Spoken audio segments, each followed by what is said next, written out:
వేటు వేసిన party YSR Congress party. నేను అడుగుతున్నా మిమ్మల్ని, ఈరోజు జయరామ్ గారు ఉన్నారు, మంత్రిగా రాజీనామా చేసి తెలుగుదేశం పార్టీకి వచ్చారు. నేను వారిని అభినందిస్తున్నా. అదే సమయంలో మీరు ఒకటి గుర్తుపెట్టుకోవాలి, ఆయన్ని ఎమ్మెల్యేగా తీసేసి ఎంపీగా పొమ్మన్నారు. కారణం చెప్పమన్నాడు. కారణం చెప్పలేదు. చెప్పకపోతే నీ ఎంపీ నాకు అవసరం లేదని ఎంపీ కూడా వదులుకున్న వ్యక్తి జయరామ్ గారు. నేను అడుగుతున్నా, ఆయన తప్పులు చేస్తుంటే ఆయన కాదన్నారు.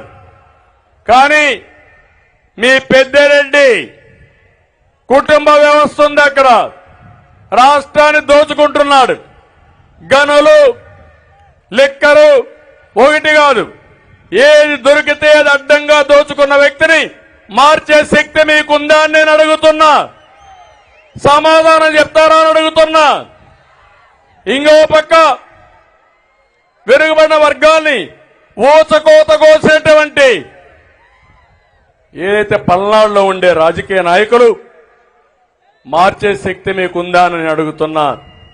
18 మంది బీసీ నాయకులు చెప్పారు, చంద్రయ్యని చంపుతా ఉంటే చంపే మునుపు జై జగన్ను నిన్ను వదిలిపెడతామంటే నా ప్రాణం పోయినా పర్వాలేదు, జై చంద్రబాబు, జై తెలుగుదేశం అని ప్రాణం వదిలాడు.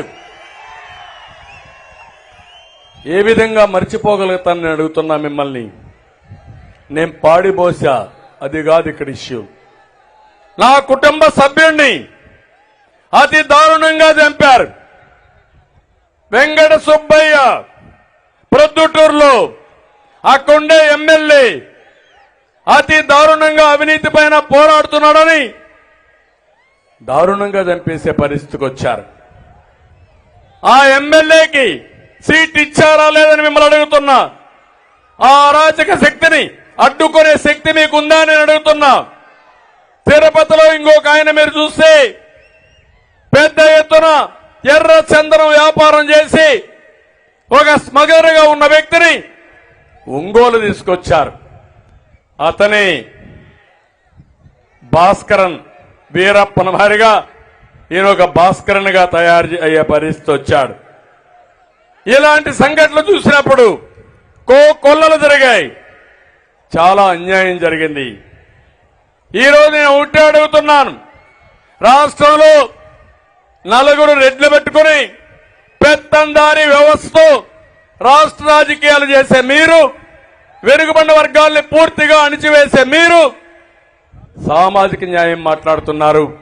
సామాజిక న్యాయం మాట్లాడే అర్హత ఈ జగన్మోహన్ రెడ్డికి లేదు. సామాజిక న్యాయం కంటే కూడా సామాజిక ద్రోహం చేసిన వ్యక్తి ఈ జగన్మోహన్ రెడ్డి గారని చెప్పి కూడా నేను మీకు తెలియజేస్తున్నా. అందుకే వెనుకబడిన వర్గాల నాయకత్వాన్ని తీసుకొస్తాం. రాజకీయంగా ఇప్పటికే మేము బిల్డప్ చేశాం. ఈ ఉద్యమాన్ని ముందుకు తీసుకుపోతాం. రాబోయే రోజులు అన్ని విధాల వెనుకబడిన వర్గాల్ని ఆర్థికంగా, రాజకీయంగా, సామాజికంగా పైకి తీసుకొచ్చే బాధ్యత తెలుగుదేశం పార్టీ తీసుకుంటామని చెప్పి కూడా నేను మీకు తెలియజేస్తున్నా.